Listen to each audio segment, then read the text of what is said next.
position yourself online? How do you position yourself online?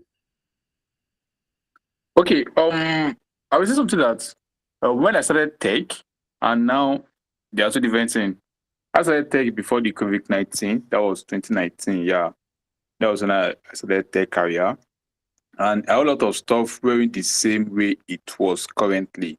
Now, if you are starting tech now in 2024, 25, 26, you need to do extra work. Yeah, you need to do like extra for you to be seen. Unlike before, whereby you can easily get Hello? can you hear me? Hello, can you hear me? We can hear you, sir. Go on. Okay. Okay.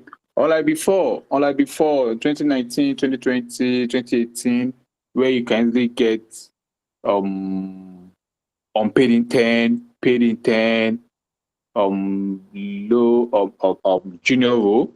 Now, for you to get those kind of role, now you need to do extra work.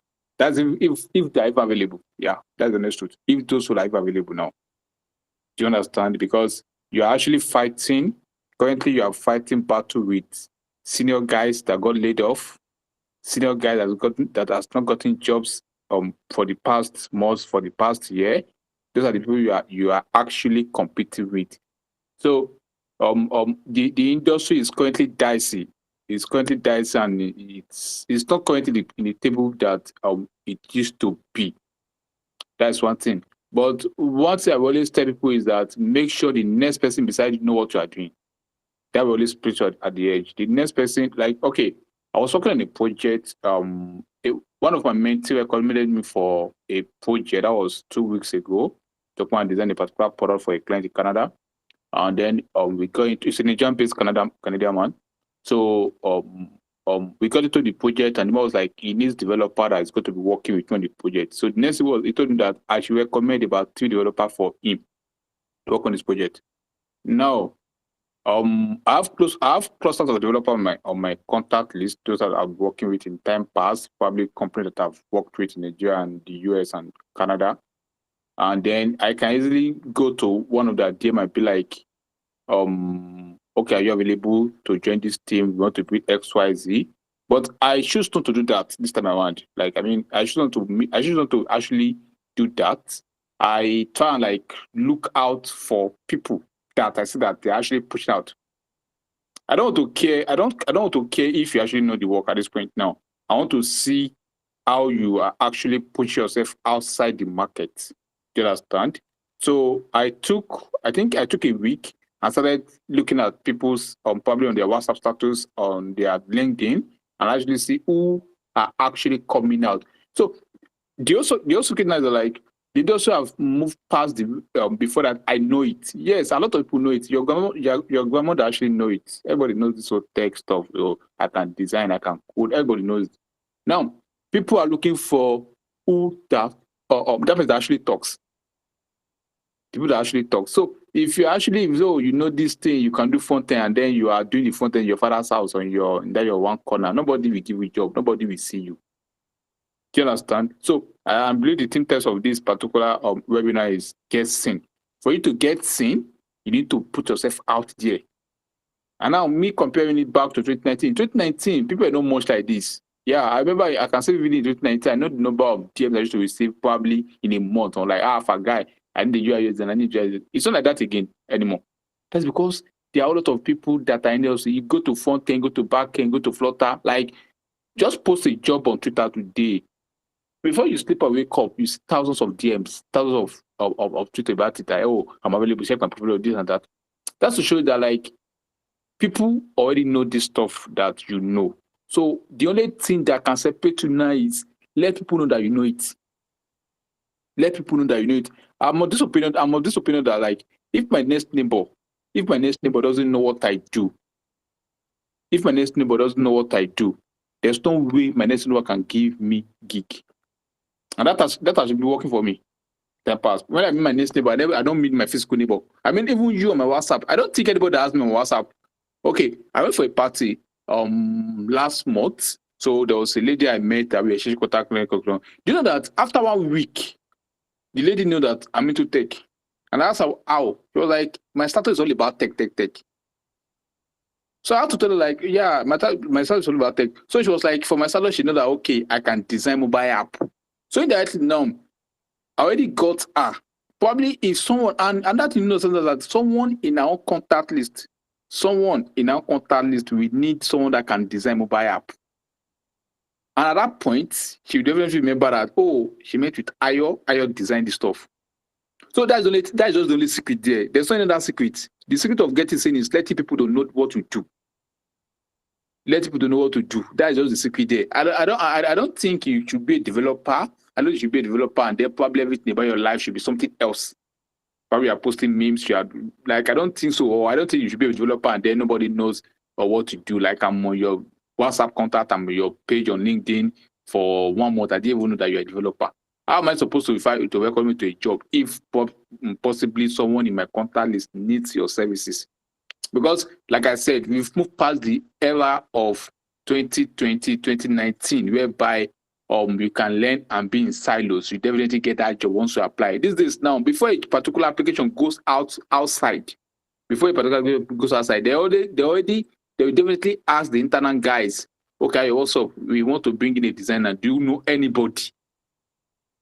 Forget about most of the job you are seeing online there. Most of the job you are seeing online, they're just trying to follow the normal human resource protocol. That okay, company push out ads and everything. A lot of the people that are going to be they are going to be interviewing are going to be based on recommendation from 1 or 2 people from the industry, from the company. And then how am I supposed to recommend you if I don't know that you are a cloud computing engineer or you are a data analyst? Like, I know how I used to see George my contact, but I don't even know what he does. I don't know that he said he's in tech. He's in tech. What exactly tech is? What aspect of tech is he doing? I don't know if you guys are getting my point. So my opinion, like, the only way you can get seen, is that I carry you what to do on head. There's no, you shouldn't be ashamed. You shouldn't be like, if you are, I think I saw a quote that if you are ashamed of what to do, you will shame it to poverty. Yeah, if I shame it to, I think, yeah, I don't know, probably I'm not stating the quote right, but the also was like, if you are ashamed to actually tell people that, oh, you do Flutter developer, or you ended up getting to be shamed in terms of your bank accounts. So you have no excuse in not actually putting yourself out there. Aside the fact that you already know the skill, the next thing you should be doing is find a way to put yourself out there. Market yourself. Have you guys ever wondered why Guinness still market themselves? Why Coca-Cola still market themselves? All of us say we know Coca-Cola. We all know Coca-Cola. We all know sugar. But you still see their ad somewhere. You see Indomie. Okay, I was driving along the road today and I saw Indomie billboard somewhere. So the person beside me was like, why are these people? Why are they like? So in my own head, oh, you don't even know what's happening. These guys kept on marketing. They kept on marketing. Why? Because they still need to be putting themselves into your face. They need to be registering themselves into your mind. That is the same thing to happen. If a big brand like those guys, like you see 1xBet, you go to this place, 1xBet, like I feel everybody know 1xBet, but it's just got that these guys still advertise all the time. The aim is that they always want to be registering themselves into your mind. And if big brands are actually doing this, so you that just learn Flutter for 3 years and then you're just in your house because you got the money to get an M4, you think you have arrived. That you just probably wasting your time. Do you understand? I think even to have a threshold of like, okay, if you're in tech for 5 years, there should be an amount that you should be having in your account. Yeah. I don't really believe like, oh, you actually do something and then you're not making money out of it. You should be making money out of it. And the only way you can make money out of this stuff is that make sure you carry what you're doing already. That's just the only, that is secret. Like, there's no other secret around it. There's no secret around it. Make sure you carry what you are doing on your head. Let people around you to know what you are doing. Your next neighbor, your contact list, let them know that this is what you do. Because they, in their own corner, they have someone somewhere that needs your service. And they might not even know anybody. You might be the only one that they know. So imagine someone somewhere in their own contact list needs your service, and then they don't know that this is actually what you do. That money passes you by. I don't know if you guys are getting me. That money just passes you by. So the only time I always to tell my mates is that The fact that you are learning new stuff, you are trying to master your craft. Also, make sure that you are letting people know that this is what you do. That's one. Secondly, I don't know, maybe this one is going to designers alone, but I feel like it's going to be everybody. I think another thing that we help a lot of people is that don't try and learn everything at once. That particular one that you learn, make sure that one is fetching you money. That particular one that you learn, make sure it's already fetching you money. I don't think there's any benefit in you trying to learn this, trying to learn that, and then at the end of the day, you are not making money. Okay, this just continued with Figma releases some updates on their 2026 conference. And I went on Twitter, some of my mentees, like going to Figma watch party around the country. They were like, oh, they are like now there's motion on Figma. I asked myself, like, those features that Figma released last year, how many of those features am I using currently? How many of the feature is making me millions now? So why am I going to be disturbing myself learning the new feature? Fine, you need to be updated. You need to know what's up. You need to put yourself up there. But why should you actually be disturbing yourself learning new features when the one that you already have, when the one you still learn, you've not even used to make money? So, and that is that make sure that anything you're learning, you should make money from it. Whatever means you want to do it, make sure you make money, even if it's the least, make sure you're making money from it. That is secondly. Thirdly, I think there's sort of like maybe never despise the little beginning. Yes, a lot of people actually make this mistake when they finish learning the tech, probably after your 3-month boot camp, and then you do some structural work and you feel like, oh, you have arrived. Now, a company might offer you probably, let me say, 150K as an entry level or junior or whatever, and you feel like, oh, that money is too small because you are listening to someone telling you that, oh, you finish learning this stuff for the least way you could collect, the least you can be earning is like probably 350 to 500K. Now you now left that 100K that probably they are trying to pitch to you. You might be digging your grave unknowingly to you.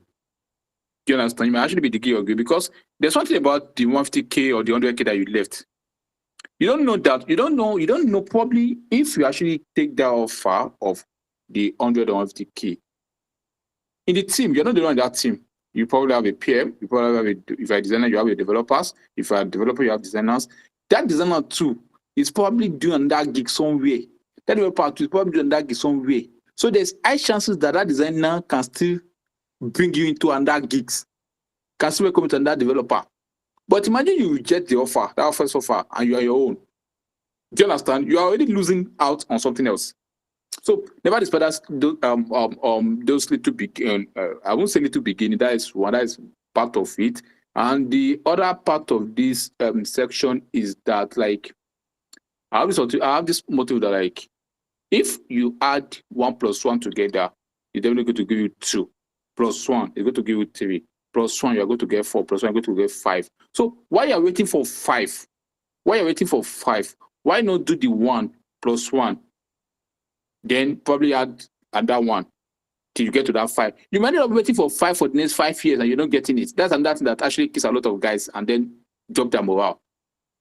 You wait for that number, you wait for that big 5, and months that big 5 is not coming. And then you are already getting, probably you are getting 1. You are getting 1.5, and then you are just rejecting, oh, this is not time, this is not what I need. That means you are leaving money, you are leaving something behind your bar. So that's another mistake a lot of mentee actually makes, like, which probably some of them might learn, like, yeah. So you should try and learn about that, like, not trying to leave any stone unturned. Yes, not leave any stone unturned. Try and network so much, and also just carry whatever you are doing on your head.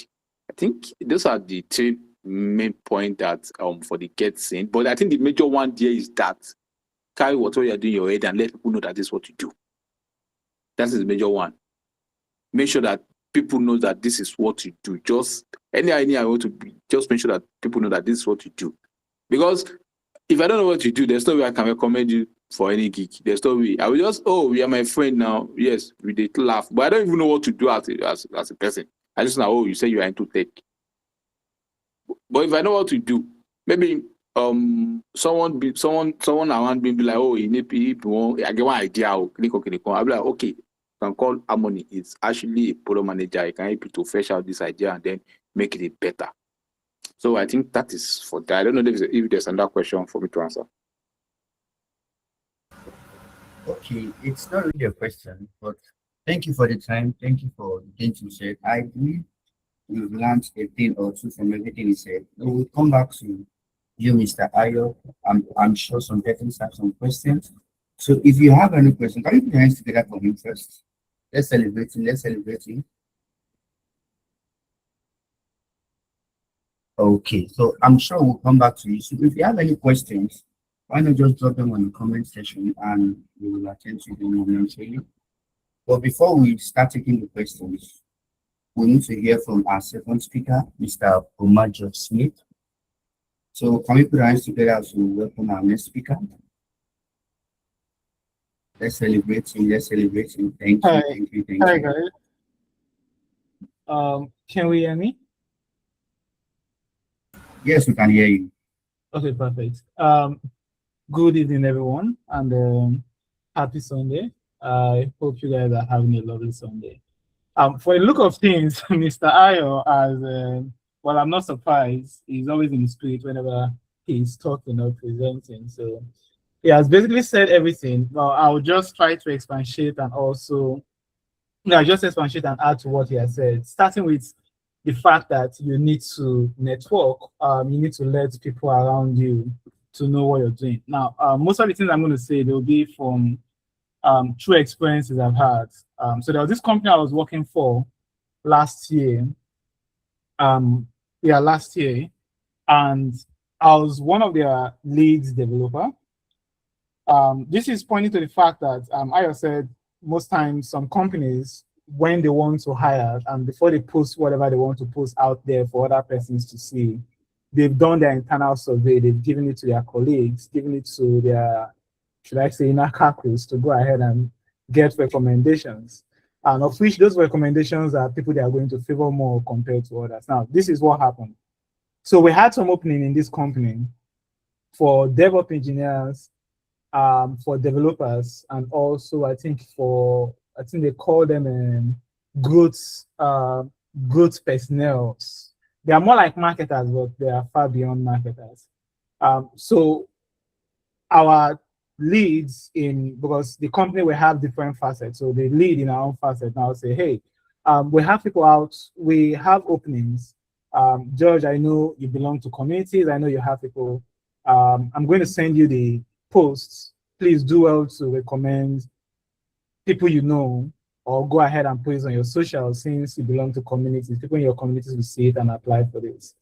I didn't just go ahead to post it on my socials. First, I sent it to a couple of my friends and say, hey, there's opening here. I sent it to about 4 of my friends, okay, and they said, okay, they are good with it, with the pay and everything. They applied for the job. Now, when I saw that they've applied, and the company is looking for, I think, 2 developers, 1 DevOps engineers, one DevOps engineer. So when I saw that this would have applied, and I noticed that apart from me, they must have given it to other persons in my team to also post. I decided not to post on my social any longer.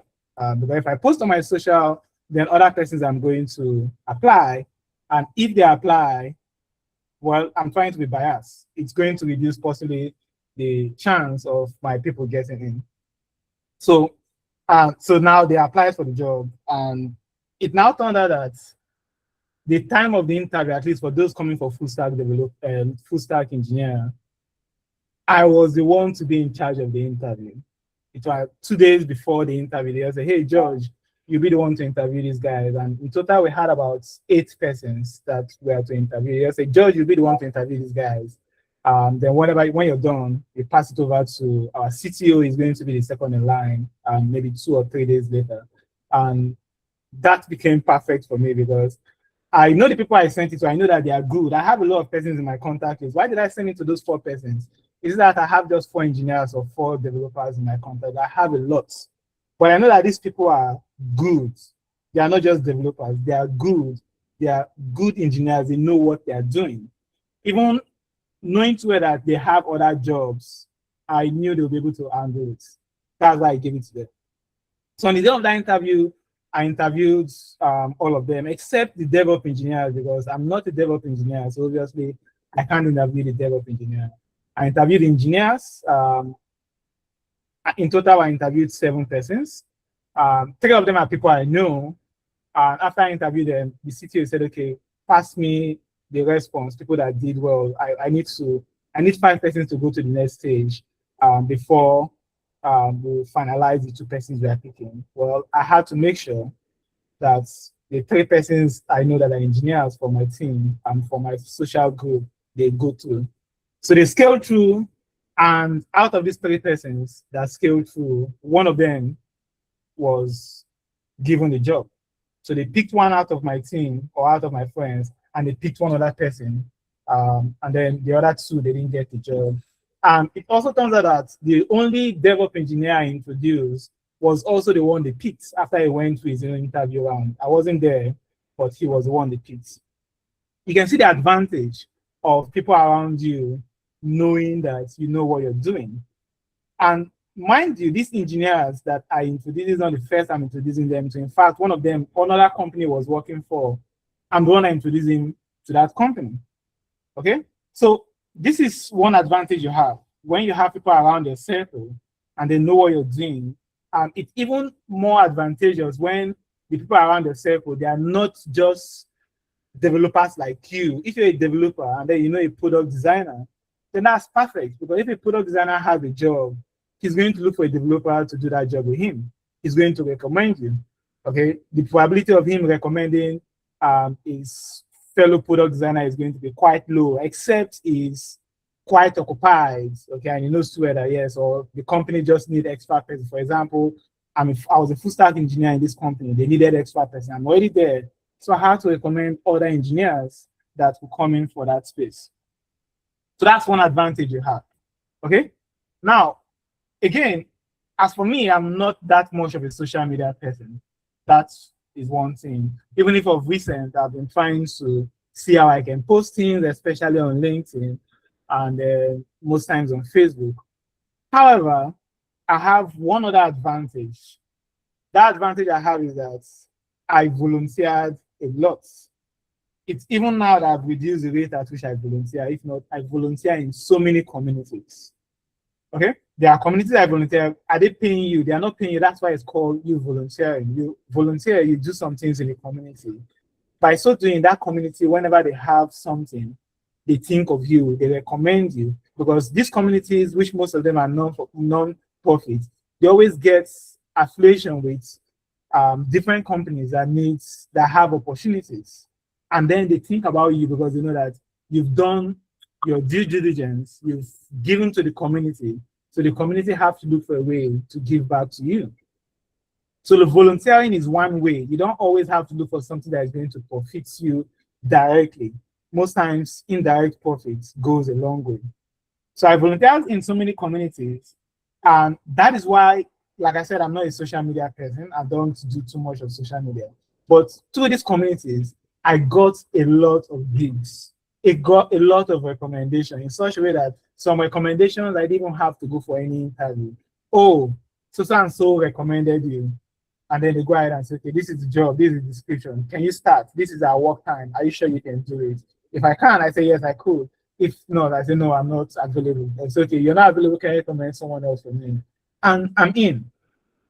But it will be bad that you're recommended and then you go in without interview and then you flop. That's where it becomes bad because then you're not going to get another recommendation from that person that recommended you before. So in as much as you're connecting, you should make sure you're good at what you're doing so that when they recommend you, you go through very short stream of interview, or most times no interview. You don't go there and then you fall the hand of whoever interviewed you or whoever recommended you. Just know that you've chopped off that line. You're not getting a recommendation for that person again because your story will get to him. After that person recommended for me, he doesn't know what he's doing. He was just missing deadlines and the rest of that. And that's it. That person has a bad memory of you. He's no longer going to recommend you for any job. So that's one other thing you should know. So number one, I'm saying, yeah, you should go ahead and volunteer. Number two, just like Mr. Ayo said, you go ahead and have a good connection. People around you should know what you're doing. And how do they know about what you're doing? One other way, apart from your friends, one other way is to join communities. Okay, I volunteered in communities, which means obviously I joined a lot of communities. That's one thing we do in Smart Hub. At a particular stage, we introduce students to different communities, especially WhatsApp community. From the WhatsApp communities, introduce them to Telegram communities. Like most of you are just coming in, and other persons that have been here for a while now. At the point, maybe for next week or so, the persons that have been with us, they've been introduced to some communities. Those that are just coming in, you guys have to be here for a while and we know that, okay, at least you have something tangible, something you can, okay, oh, I did something. It mustn't be something too elaborate or something. Just a little thing, you post it on the community or in the community. Hey, this person did, I did so and so stuff. People see it, they are going to give you some constructive feedback. Some persons are going to criticize you. Some people are going to tell you, okay, this is something you can do this other way. You're just making them know that you know what you're doing. At least you're trying your best. Some persons will go ahead and say, okay, I have this job. I'm doing sometimes something of this nature in this line. Can you come and join me? They can give you stipends. Some they won't give you anything, but they know that yes. And this is one way you can also build your portfolio, because when you do this job with this person and it is live, you might just be sitting somewhere. You know that joy you have when you're in a bus or you're somewhere talking with some friends, or you're just in the circle of others, and then somebody just brings out his phone, he's doing something on a particular app, and then you saw that that's an app that you worked on. And that app is getting to users. It's changing life. People are doing something productive with that app. You have this joy, this fulfillment inside of you, and that is priceless. Okay? So join communities. As you're joining communities, you volunteer for roles. That's how people know that you know what you're doing. By so doing, you build your portfolio. One good way to build a portfolio, you mustn't be a web developer to build a portfolio, because most portfolios have to be websites. If you don't know how to build a website, at present, we even have AI tools. You can just go out there, look for a good template. You give it to, if it's Claude, give it to ChatGPT. It's going to give you a website that is not going to look so lovely most times, but then at least you have something you can start with. You can come back to that thing some other time and improve on it. And this is one reason when people go to your website, what are you pointing them to? You're pointing them to things you've done, jobs you volunteered in, GitHub repos that you've pushed, maybe assignments you did, maybe some self-project that you did, just pointing them out to things. Now, as a designer, if you're a designer, obviously you don't have a GitHub to work with. But then I think designers, they have a, what is it called? You can remind me. I think it's called, there's a place they put their portfolio, right? Behance or Dribble. Yeah, Behance, exactly. So you have those links, okay? You can point people to that. They go there, they see a job. As a DevOps engineer, you've worked with different companies. You've done some self-hosted apps. You point people to those apps, they are going to see them. So join communities, connect with friends, build your portfolio. Joining communities is the same as you joining groups, okay? And one other thing you should know, like at Smart Hub right now, we have internship opportunities. I think there was this guy that we interviewed, I think 3 or 4 weeks ago. It was applying for cybersecurity. He said he wants to intern with us as a cybersecurity expert. And one of the things he said that stood out was, he said he's done with his learning for like 3 or 4 months now. And he has learned enough, he has practiced enough to go ahead and apply for a job. But he didn't just want to apply for a job, that he wants to get real work experience. Okay? You know, you can get if you apply for a job possible. He wants to get real work experience with people that I know that, yeah, he's trying to learn. They would hold him and show him the way before he starts applying for a job. And that was why he came to Smart Hub to say, okay, he wants to do his internship with us. Now, for our students, we give them that free hand. Once you're done learning with us, you can apply for internship. You're not paying any dime. But for external persons, when they come to intern with us, they pay during their internship. Now, there are other internships you can get out there where you won't pay, the companies will pay you, okay? And there are other internships you get out there that The company will not pay you, and you're not going to pay. You just go there and work. So you have different opportunities. Okay, you have places you're going to pay. You have places that are going to pay you. You have places you just go there and work and get experience. It's just for you to look for the one you can easily get, and then you just key into it. So it's not always you want to look for the one that will actually pay you. Mr. Ayo said something about most times you get something that will pay you, but then they are giving you an amount that you didn't expect because you've heard stories about, hey, as a data scientist, hey, as a software engineer, hey, as a product designer, you're going to get the least 500K, 700K, 1 million. And now you go somewhere that tell you they want to give you 50K or 100K and you're saying no. No, with what experience? You don't have the experience, you're saying no to something that's going to give you experience. It's better you get that one while you're learning on that job. You apply for others. Once you get something better, that you know that yes, it's well secured, they are giving you something better, then you leave the one that's, if you can't handle both of them, you leave that one. And by so doing, you've gained some experience from the one you were doing, and now you've gotten something better that is more like a stepping stone for you. If you're while you're in that one, if you think you want to jump, but now jumping too much is actually not a good thing because you have to be somewhere, learn to a great extent, do something, connect with others before you go ahead and say you want to keep jumping. Because when recruiters, they are interviewing you or they are going through your profile, one thing they always check is how long did you stay in companies you've worked for? If they keep on seeing that you stayed for 4 months, 3 months, 5 months, then they see that you're telling them that you have a likelihood, a very high likelihood of jumping to the next best thing you're going to see. That's what you're telling them.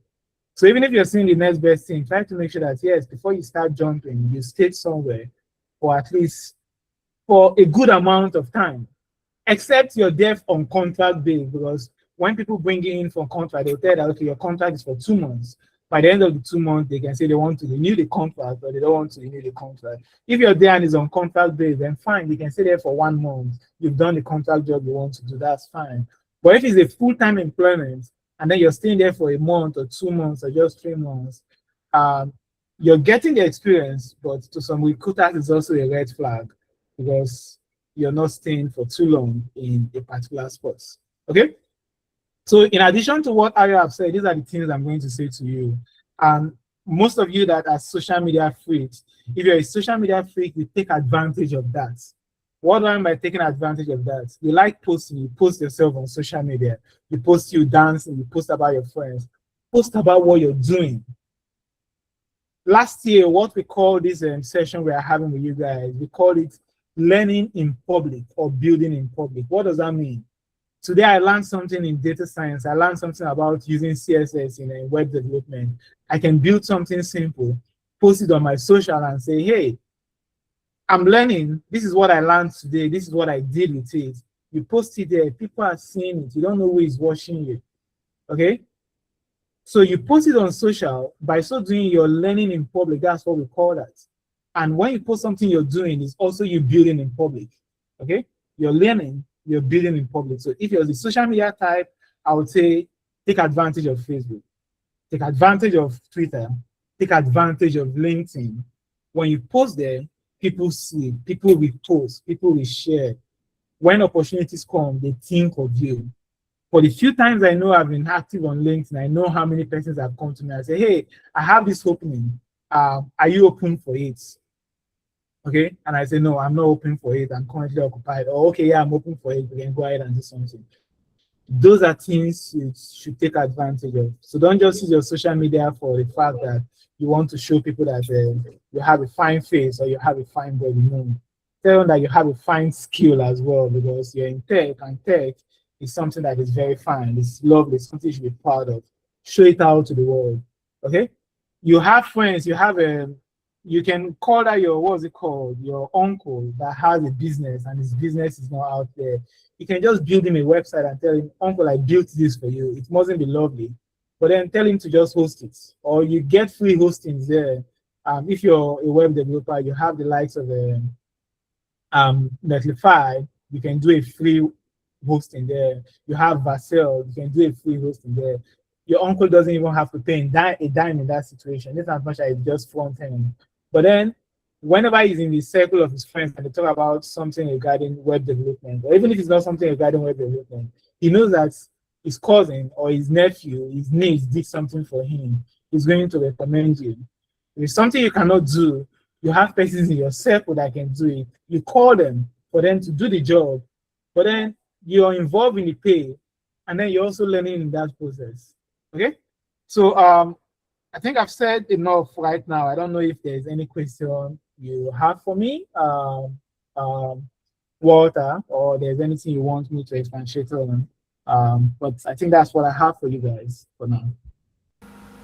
Okay. Thank you so much. Thanks. Can we put our hands together for Mr. George? Are we celebrating? All right. Mr. George, I think I have just one question.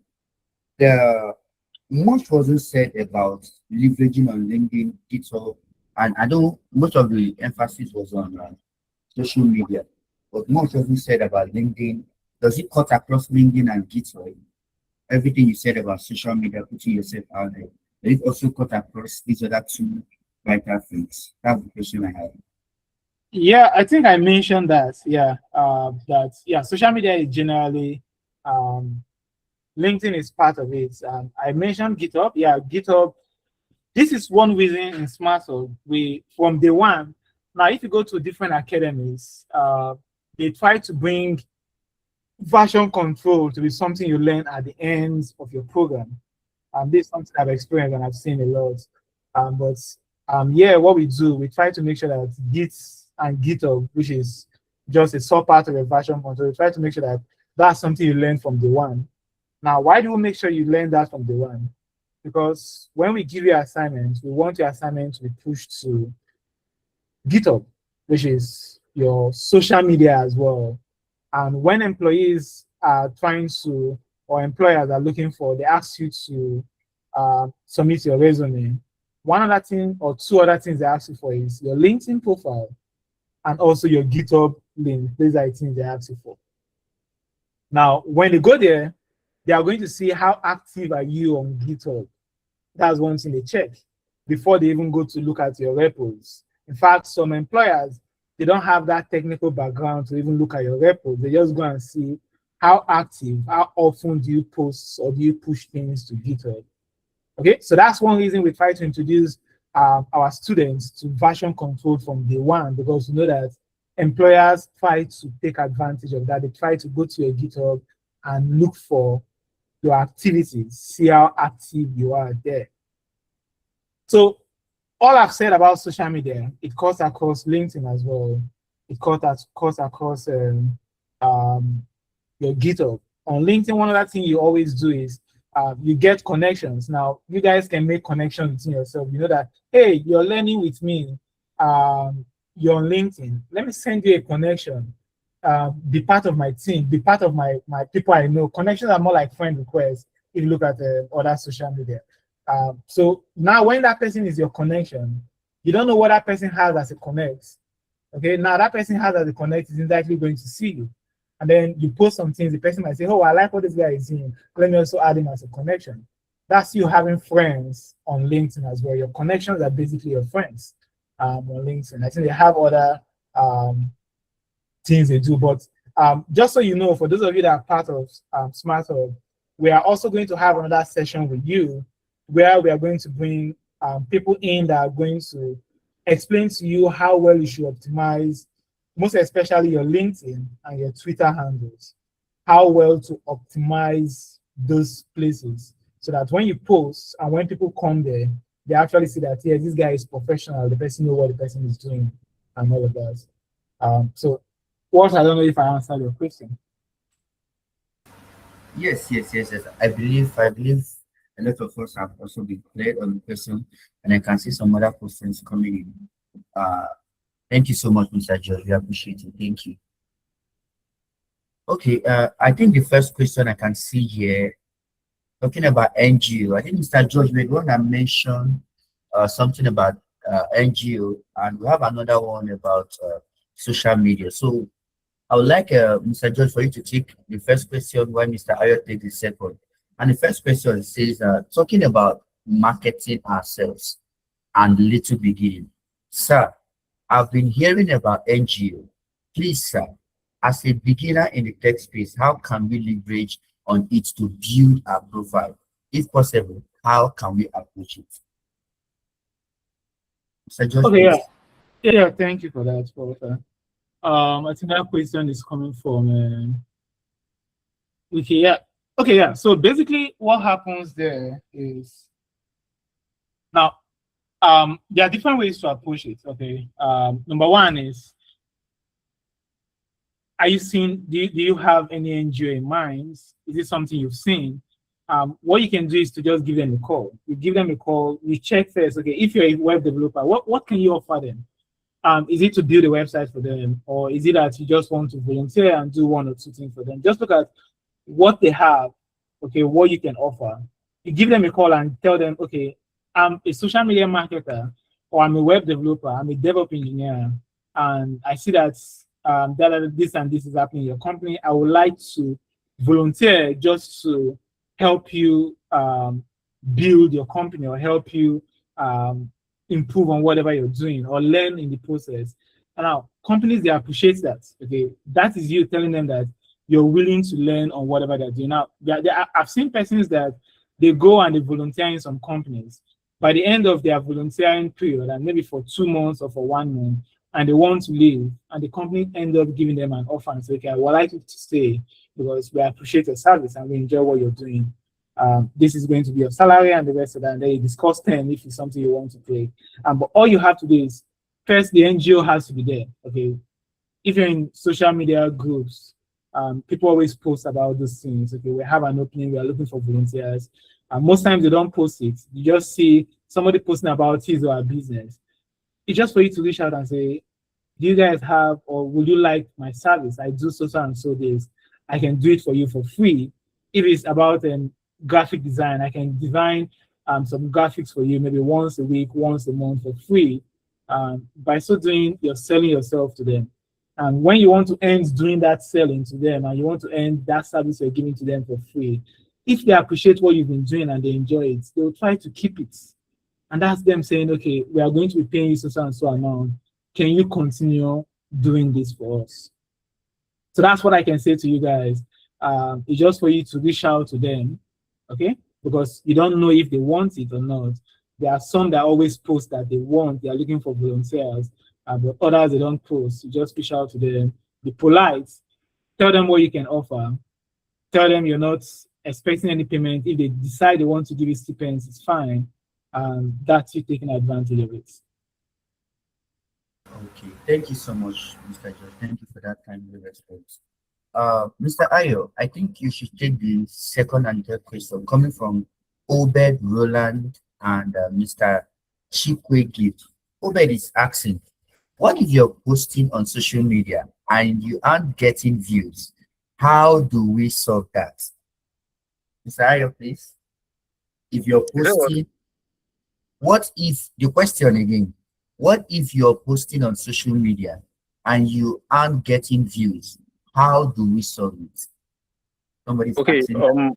I understand that can be demoralizing. Yes, it can be demoralizing, and then it can be frustrating. It can be very, very frustrating. Like imagine you posting, you're not getting likes, you're not getting views, and then I think one of the way to do that is probably try and re-strategize your posting. People that does marketing, people that does posting, they actually time for you to post. The time you can go to ChatGPT to actually give you time for posting. Yeah, there are time for posting. You don't just post anyhow. Imagine you are posting something around 11 in the midnight. Nobody's awake to read those stuff. Few people are as well awake to read it. One of the best time to post is to post in the morning between the hour of 7 o'clock, 8 o'clock, 6:30. That's when people are going to work and probably on their phone inside the shop or anyway. They can easily press the phone, they can actually see your post. So just need to understand the strategy when it comes to posting. Do you understand? And then you should know that it's not actually if mostly when you don't have audience. A lot of people used to lie, like some people used to do false posting. They post something that's not real, and then people to drive traffic. Yeah, a lot of people used to do that very well. But if you are posting a real stuff, just so that it's not going to be easy. Yeah, except you already have an audience. I think I answered that question. Just be strategic about it. Oh, be strategic about it. Thank you so much. Then I would like you to also take the second question, Mr. Ayo, before we go back to Mr. George. Second question from Chikwe Gift. Say, how do I start all over again after abandoning tech for a long time? Sounds like a heartbreak story. He said, how do I start again after abandoning tech for a long time? Mr. Ayo, can you help this person out? Okay, the first thing is that why do you abandon the tech? That question need to be answered. When you know the reason why you abandon the tech, and when you know the reason why you abandoned it at the first place, and then that reason is already sorted out, that means you can start over. And in starting over, it doesn't mean that probably you are a late comer. An unborn child is still coming to learn the tech. Yeah, that's something. If a child that is just born, no, is still going to learn the tech. So there's something late command there. So but the only thing you need to do now is that try and address the reason why you left before. If you've not addressed that and you are starting, I'm so sorry to say, you're definitely going to leave again. But the moment you address that particular reason why you left before, and that reason is already out, it's already checked out, definitely you are ready to sprout. Wow. Thank you so much. This is very precise. I personally love the response. Address the root cause. Why did you leave in the first place? Address and fix it. Because if you don't, you find yourself in that same spot again. Thank you so much, Mr. Ayo. We really appreciate it. A round of applause for Mr. Ayo, please. A round of applause, a round of applause, a round of applause. If you're having a good time, please. Yeah, thank you, thank you, thank you, thank you.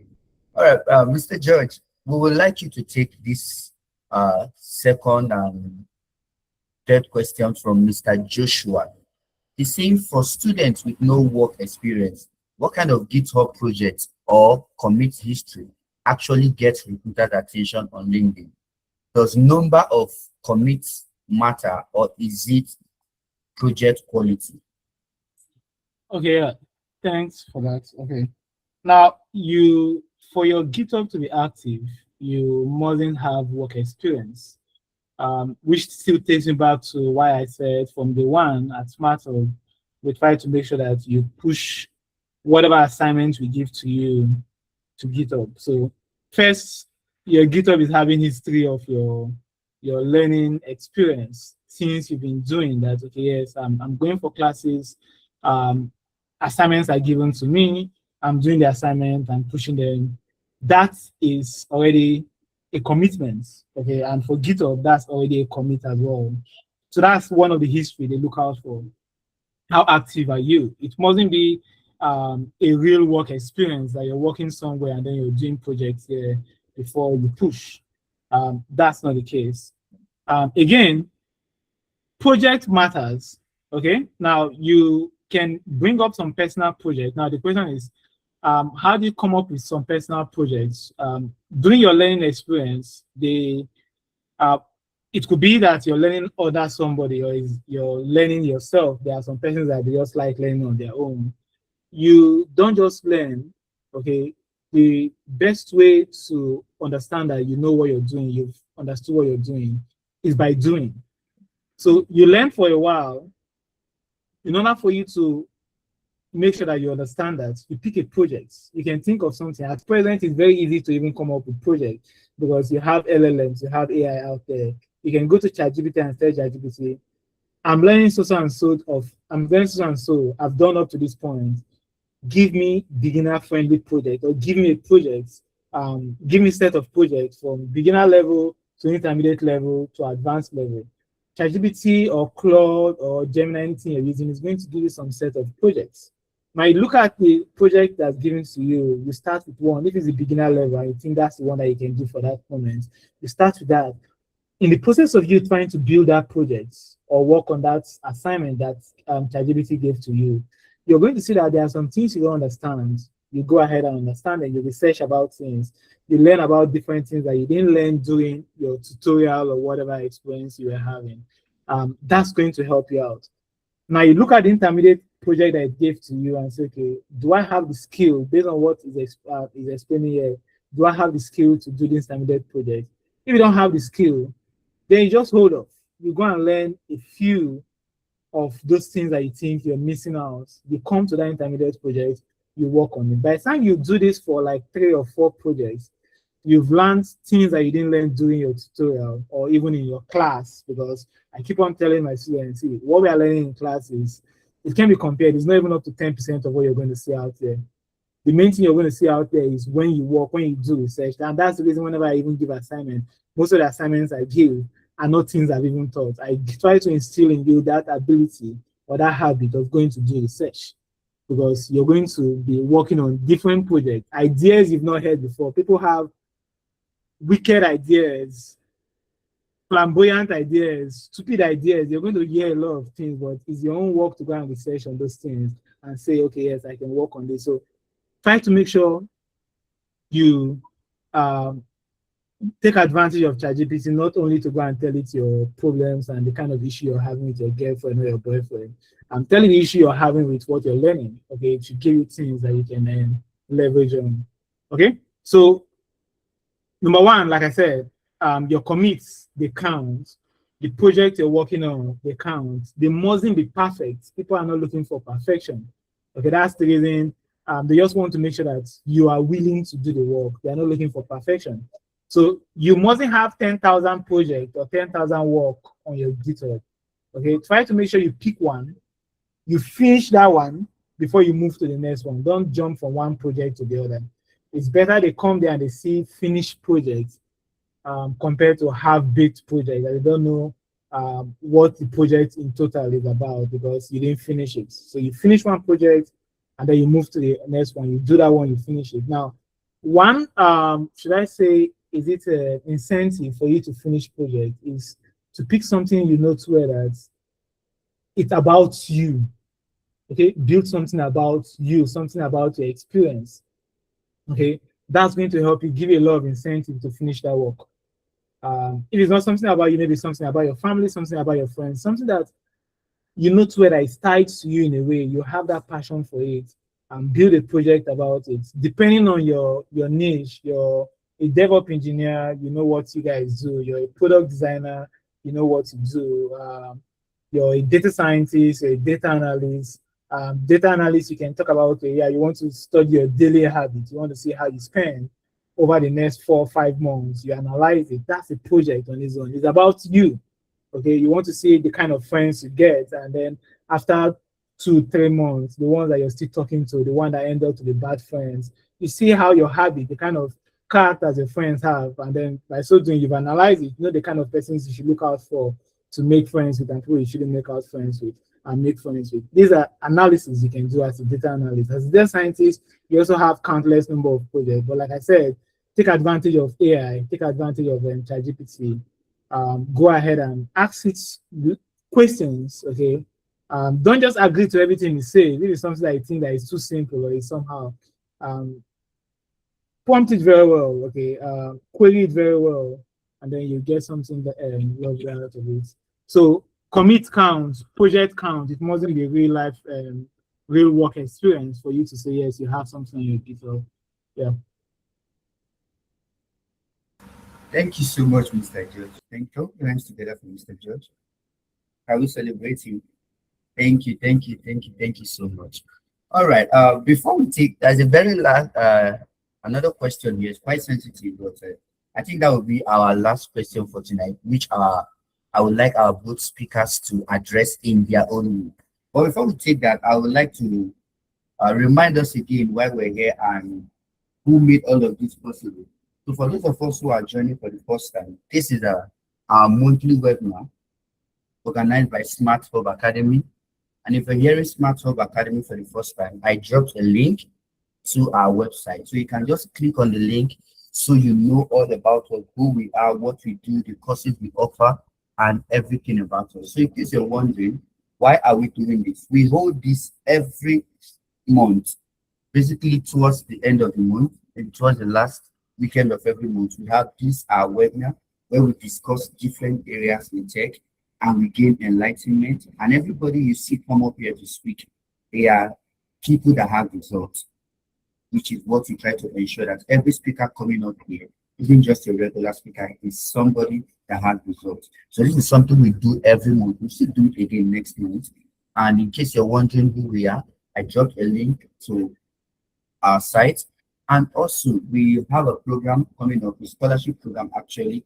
I will also drop the link in the comment section for you to check out the scholarship and share the link to your friends, share the link to everybody you know that is interested in tech. I think that particular program is a very good way to start your tech journey. And it's basically online. So whether you're in Kaduna, whether you're in Abuja, if you're in Port Harcourt, wherever you are, anywhere in the world, you can be part of the program because almost all our courses, we have the on-site and we have the online courses for exactly the same thing. So wherever you are, you can also learn with smart home. And I can assure you that whatever you're learning on site, what you will learn it online. So the same training, the same assignment, the same packaging, and everything. So I will drop a link there. Feel free to check it out and also share on your socials, just like we talked about. Share and let your friends know what is going on. Okay, the link has already been shared. So click on the link, join, register, take the test, and we'll get started in a couple of weeks. Thank you so much. Well, before we wrap up, I would like us to take this last question, Mr. George, and I can't see Mr. Ayo. Mr. Ayo, are you still with us? Okay, while we're waiting for. Oh, okay, beautiful. So, on the very last set question, this should be our last question for the night. They're saying, please, how does someone that is not in his in the, how does someone that is not in his or her family house survive in tech in the aspect of buying data and feeding? And he also gave an example. He said, one of my friends that is doing tech told me that he had to donate blood in the hospital to feed himself during his tech learning. Please, how do we survive as a beginner that is not staying in his family house? And this was asked by Chikwe Gift. So I would like to go with Mr. Ayo first. Can you help this person address this particular issue that has to do with even blood donation? How does he survive a tech? Mr. Ayo, please. Thank you. Yeah, I think what we need to understand, nothing comes out easily. You need to get that one fast. Nothing comes out easily. Secondly, you need to understand that we don't have the same finger, like this whole saying that fingers are not equal. So we don't have the same some are nipple, some are lapo, whatever. So those factors need to be, you need to understand those factors first, like, and then learning it from your family house or from your friend's house or from your girlfriend's house, it's actually not um a rudiment itself. Though I have this personally myself. I have this because I've been teaching people design, I think since 2021, yeah, to date. So I have this school of thought that most people that does well are the one that actually have people sponsoring them. When I mean sponsoring, I'm not talking about like sponsoring them for the training itself. I mean, you are not thinking about what to eat, you're not thinking about this data that I talked about, all those stuff. Those are people that do well, and not someone that probably is already working at Megastar or Timeless Supermarket, and the person wants to try and learn tech. So the person is trying to juxtapose the learning and then learning. Juxtapose or combine his work and then learning. It's always difficult, but then everything's all about mindset and determination. That one is, we need to understand that fact. So in terms of you trying to get data and then probably not learning from your family house, it's very dicey, to be honest. It's very dicey because it's not easy. Yeah, learning tech requires a lot of dedication and timing, and then it's going to be hard for you to stay for 2 masters here. It's definitely going to be hard for you.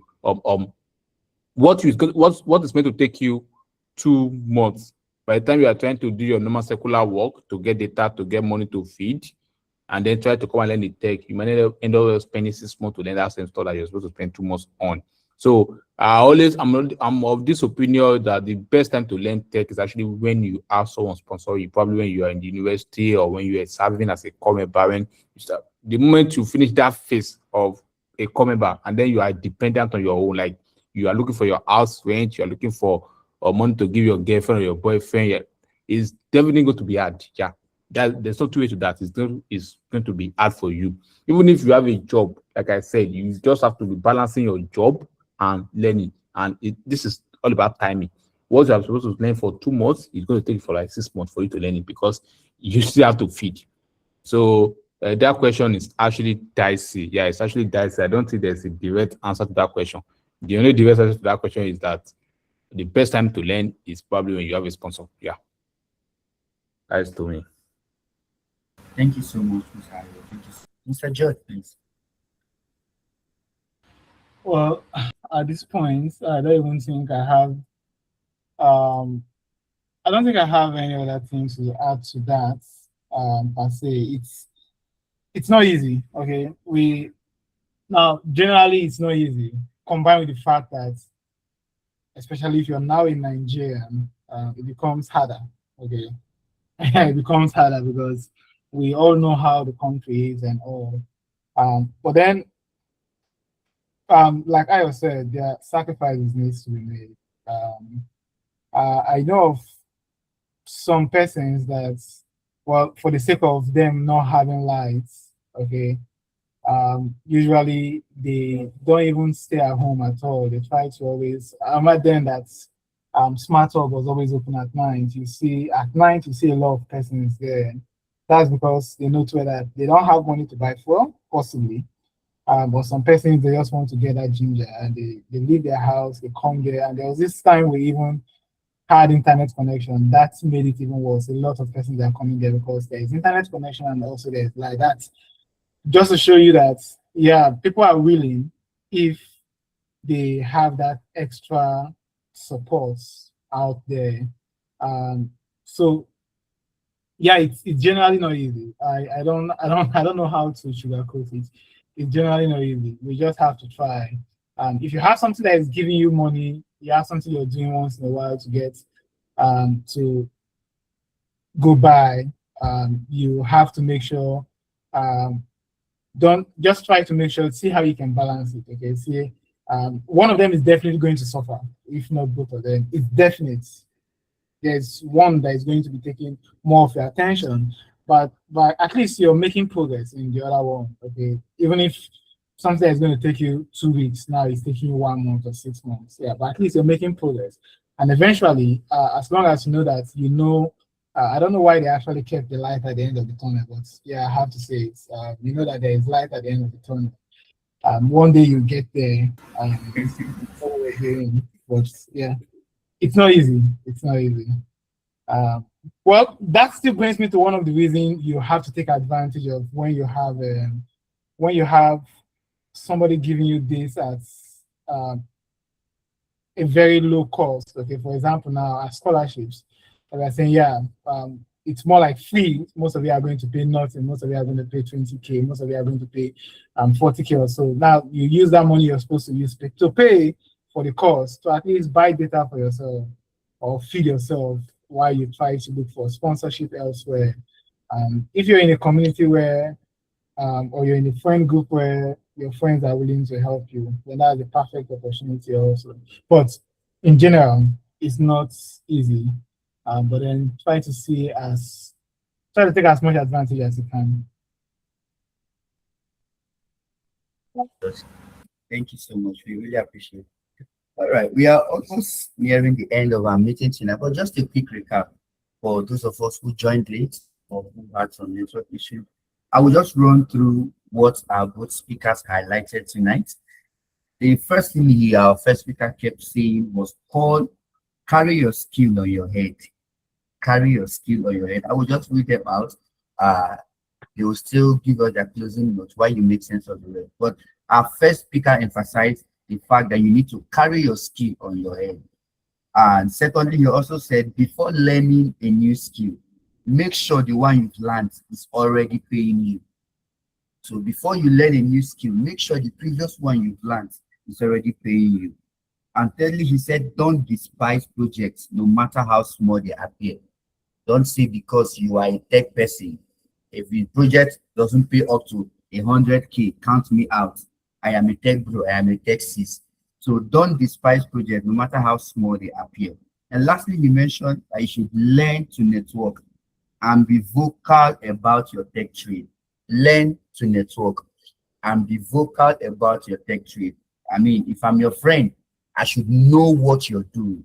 Before I go through 1, 2, 3 of your status, I should be able to say, okay, this person is a data analyst from your status on WhatsApp, from your post on Facebook. So learn to network and be vocal about your trade. And when our second speaker came up, he also highlighted some points which I'm going. Number one, he said, information move around circles with like minds. Information move around circles with like minds. If I have a friend who is a back-end developer, another who is a front-end, another who is a product developer, if those jobs come, chances are that I will take it to my friends first before I put it out there, no matter who tells me that this and this and this and this. So you need to make sure that the kind of people you call your friends are the people that have the kind of information that you need. Secondly, learn to volunteer in communities where like minds trigger recommendation, just like the first one. So while you're learning, also be willing to use your skill for volunteer purposes. Because one of the good things about this volunteering job is once you do the job well there, you can get recommendations to do bigger jobs that will pay you the money you're looking for. Thirdly, while connecting, make sure you are good enough. While connecting, make sure that you are good enough. So don't just say, I do UI UX, I'm a product designer, and you know deep down that there's still some difficulties you're having. Make sure that before you tell your friends, if you get a gig, hook me up, make sure that you're good enough so that you can get more recommendation. Then finally, he said, while connecting, okay, make sure you're good enough. I said that. Then learn to stay in a place and grow for a while before moving on. Don't just say, if you have a habit of not staying long in a place and it's showing all over, let's say your CV or your workload, and it's like, okay, here you stayed just 2 months and you left. Here you stayed 1 month and you left. Make sure that people know that you have this track record of actually staying and putting in the work before you leave. So those are a few things our speakers highlighted tonight. And in closing, I would like to say we have a tech scholarship going on. The scholarship, as the name implies, is a scholarship. And for those of us that complain, or you have friends who want to go into this tech, but they don't know where to start, this is a very good place to start. If you go through all the criteria and you meet up, you won't pay anything and you will get to learn any skill. So just check the link for the scholarship out. You will see the courses that you can learn and you can pick any of those courses, and it might be completely free or it might be partially free for you depending on the kind of work you put in. So share the link, visit the link, make sure you tell people about it. That is a very good place to start. So in closing, I don't know if our speakers, okay, our speakers are still here. So Mr. George and Mr. Ayo, in closing, what would you like us to know while we wrap up? In closing, please. Thank you. Mr. Ayo, please. Oh, I don't really have, I think we've said everything. And someone said that even if you take 1 year, we learn it. Yeah, I think everything is all about determination and mindset. Yeah, that is just the whole thing. Even if it's going to take 1 year, yeah, you definitely learn it because you need to look at where you're going to and possibly look at where you're coming from. So that's just the only thing. Yeah, thank you. Good night. Thank you. Mr. George, are you still with us? Yes, I am. Okay, in closing.